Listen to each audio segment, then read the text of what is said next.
Do not scroll past this, because what I'm going to tell you about pride, real pride, the kind that masquerades as strength, will either save your relationships or confirm the mistake you are already making.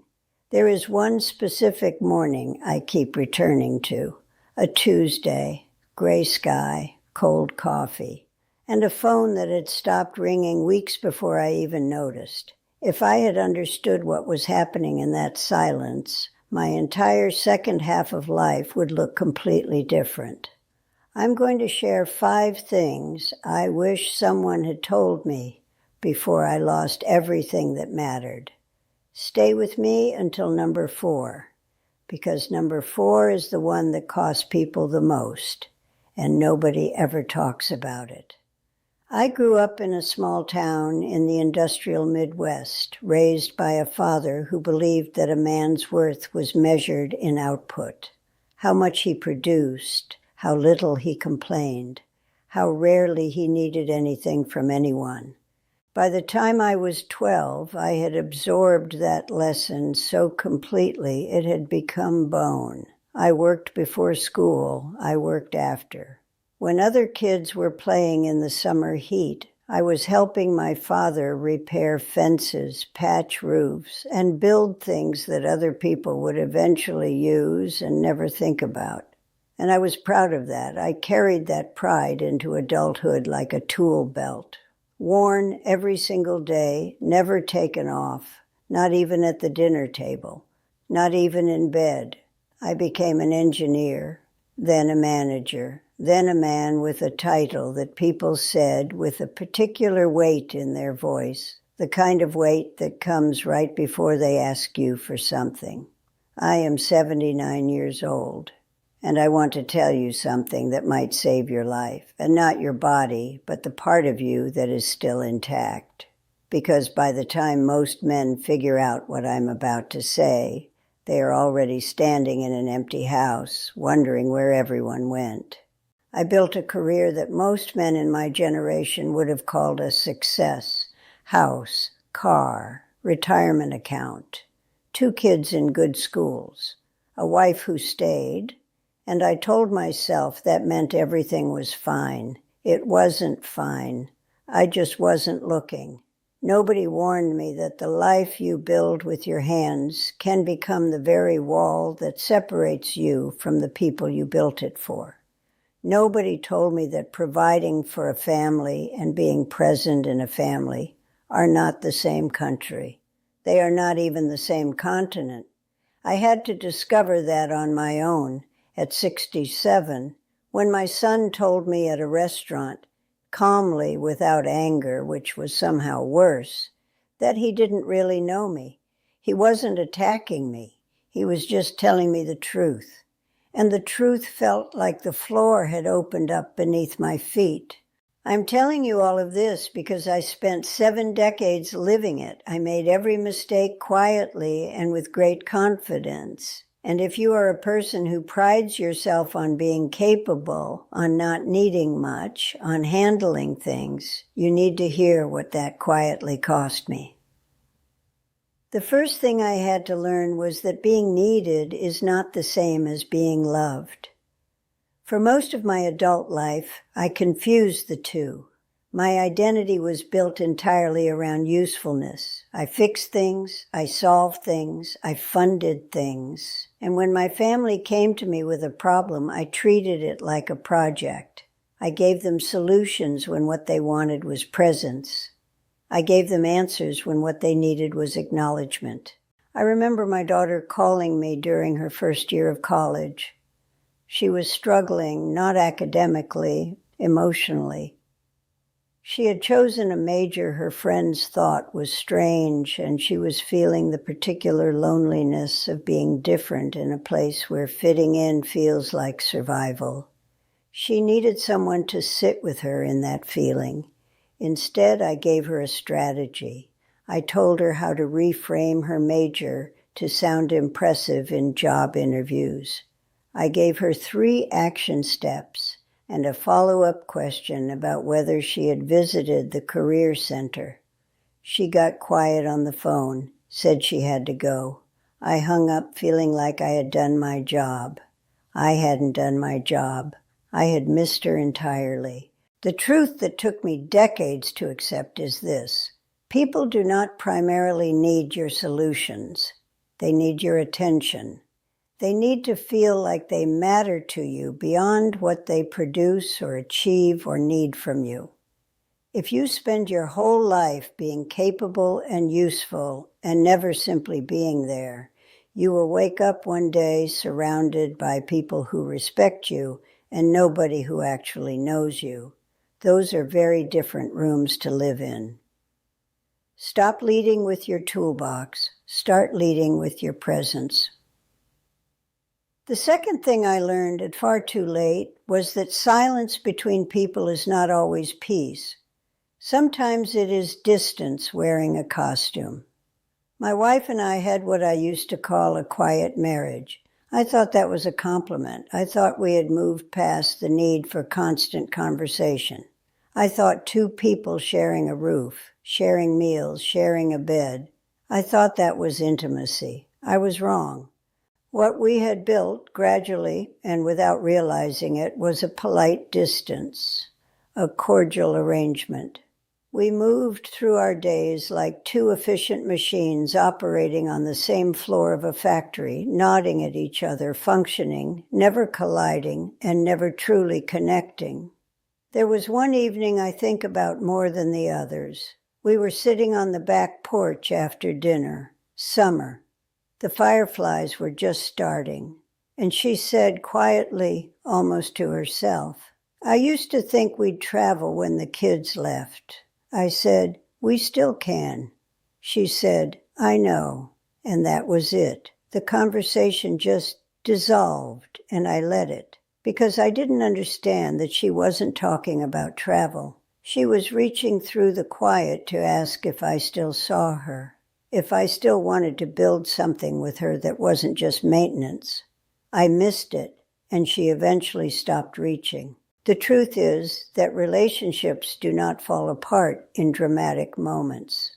They disappear in the small silences you choose not to fill, in the questions you don't ask because you assume you already know the answer, in the evenings you spend in the same room looking at different walls. Do not let your comfort in silence become a substitute for connection. Ask the question, have the dinner. Notice the person across from you before they decide you never will. The third thing, and this one is uncomfortable, is that the version of strength I was taught was actually a very sophisticated form of fear. I never asked for help, not once in 40 years of marriage, not from my wife, not from my colleagues, certainly not from my children. I had been taught that asking for help meant you were insufficient, that a real man managed his own weight and then quietly carried a little of everyone else's. What I didn't understand was what that modeled for my son. He grew up watching me never falter in public, never admit confusion, never sit with a problem without immediately moving to fix it. He absorbed my performance of invulnerability and tried to replicate it in his own life, and it made him rigid in places where he needed to be supple. It made him terrible at asking for help in his marriage. It made him isolate when he was struggling, because isolation was what capable men did. He learned that from me. I taught it without ever saying a word. The afternoon I understood this, I was watching him at a family gathering.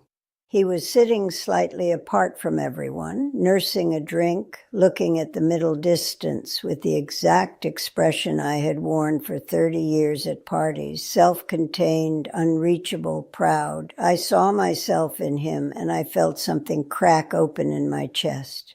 I wish someone had told me that vulnerability is not weakness dressed in different clothing. It is the only actual bridge between two human beings. You can admire someone from a distance. You can respect someone from a distance. But you cannot love someone from a distance.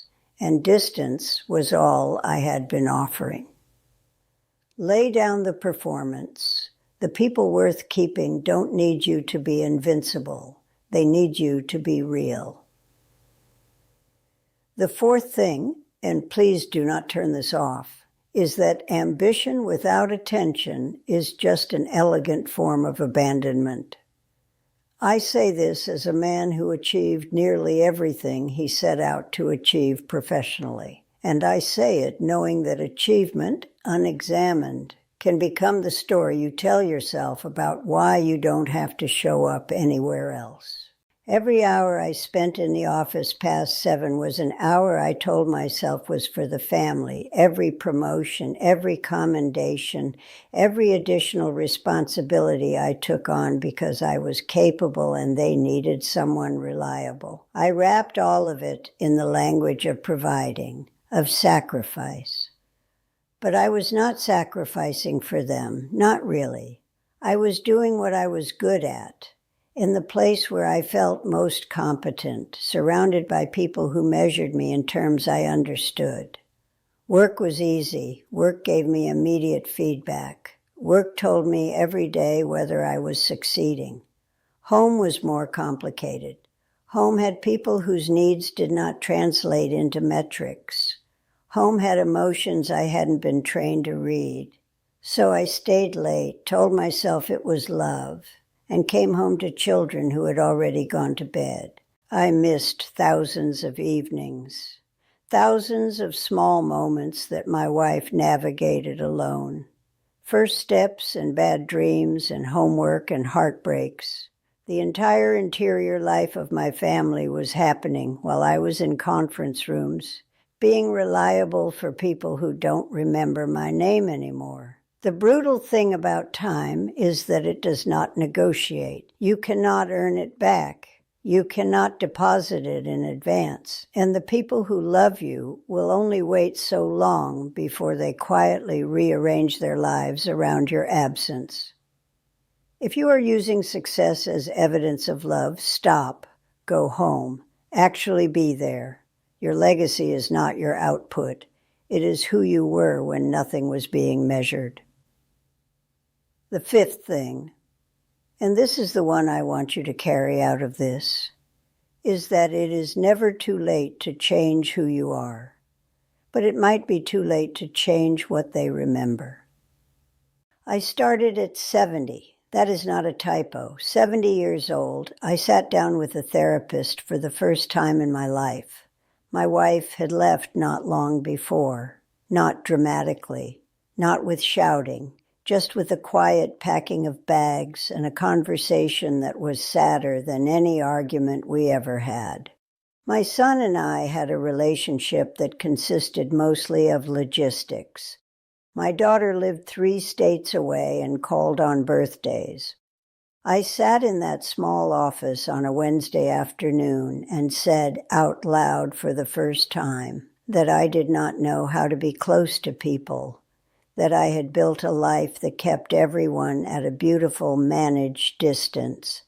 It was the most honest thing I had said in decades. And here's what I know now that I did not know at 40 or 50 or 60. You do not change your life by understanding it. You change it by doing something differently today, in the next hour, with the next person who matters to you. The insight is not the work.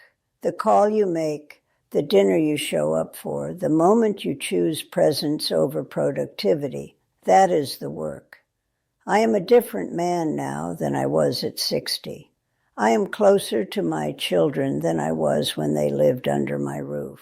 My son and I talk on the phone twice a week about things that have nothing to do with logistics. My daughter flew in last March just to spend a weekend, not for any occasion, just because she wanted to. I can't reclaim the years, I know that, but I have the years I have left, and I intend to live them entirely differently than I lived the ones before. If you are watching this and you are 40 or 50 or 30, you have something I would give almost anything to have back. Time. Not the abstract kind, the kind that is sitting in the next room right now, waiting for you to walk in and pay attention to it. I am not asking you to fall apart or abandon everything you have built.